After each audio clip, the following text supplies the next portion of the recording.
تب قریت یاریم کے لوگ آئے اور خداوند کے صندوق کو لے کر ابی انداب کے گھر میں جو ٹیلے پر ہے لائے، اور اس کے بیٹے علی ازر کو مقدس کیا کہ وہ خداوند کے صندوق کی نگہبانی کرے۔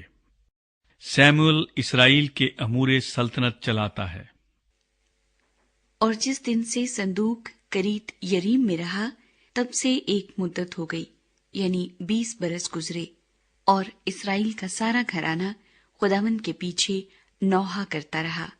اور سیموئیل نے اسرائیل کے سارے گھرانے سے کہا کہ اگر تم اپنے سارے دل سے خداوند کی طرف رجوع لاتے ہو تو اجنبی دیوتاؤں اور استارات کو اپنے بیچ سے دور کرو، اور خداوند کے لیے اپنے دلوں کو مستعد کر کے فقط اسی کی عبادت کرو، اور وہ فلسطینیوں کے ہاتھ سے تم کو رہائی دے گا۔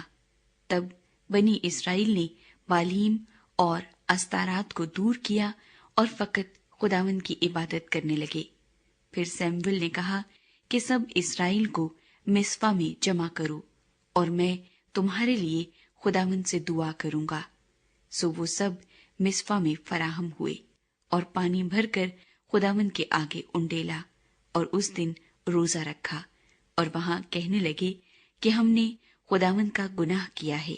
اور سیموئیل مصپا میں بنی اسرائیل کی عدالت کرتا تھا۔ اور جب فلسطینیوں نے سنا کہ بنی اسرائیل مصپا میں فراہم ہوئے ہیں، تو ان کے سرداروں نے بنی اسرائیل پر چڑھائی کی، اور جب بنی اسرائیل نے یہ سنا تو وہ فلسطینیوں سے ڈرے، اور بنی اسرائیل نے سیموئیل سے کہا کہ خداوند ہمارے خدا کے حضور ہمارے لیے فریاد کرنا نہ چھوڑ، تاکہ وہ ہم کو فلسطینیوں کے ہاتھ سے بچائے۔ اور سیموئیل نے ایک دودھ پیتا برا لیا اور اسے پوری سوختنی قربانی کے طور پر خداوند کے حضور گزرانا۔ اور سیموئیل بنی اسرائیل کے لیے خداوند کے حضور فریاد کرتا رہا، اور خداوند نے اس کی سنی۔ اور جس وقت سیموئیل اس سوختنی قربانی کو گزران رہا تھا، اس وقت فلسطی اسرائیلیوں سے جنگ کرنے کو نزدیک آئے، لیکن خداوند فلسطینیوں کے اوپر اسی دن بڑی کڑک کے ساتھ گرجا اور ان کو گھبرا دیا، اور انہوں نے اسرائیلیوں کے آگے شکست کھائی۔ اور اسرائیل کے لوگوں نے مصپا سے نکل کر فلسطینیوں کو رگیدا اور بیعت کر کے نیچے تک انہیں مارتے چلے گئے۔ تب سیموئیل نے ایک پتھر لے کر اسے مصپا اور شین کے بیچ میں نصب کیا، اور اس کا نام ابن عزر یہ کہہ کر رکھا کہ یہاں تک خداوند نے ہماری مدد کی۔ سو فلسطی مغلوب ہوئے اور اسرائیل کی سرحد میں پھر نہ آئے، اور سیموئیل کی زندگی بھر خداوند کا ہاتھ فلسطینیوں کے خلاف رہا۔ اور اکرون سے جات تک کے شہر جن کو فلسطینیوں نے اسرائیلیوں سے لے لیا تھا، وہ پھر اسرائیلیوں کے قبضے میں آئے، اور اسرائیلیوں نے ان کی نواحی بھی فلسطینیوں کے ہاتھ سے چھڑا لی، اور اسرائیلیوں اور اموریوں میں صلح تھی۔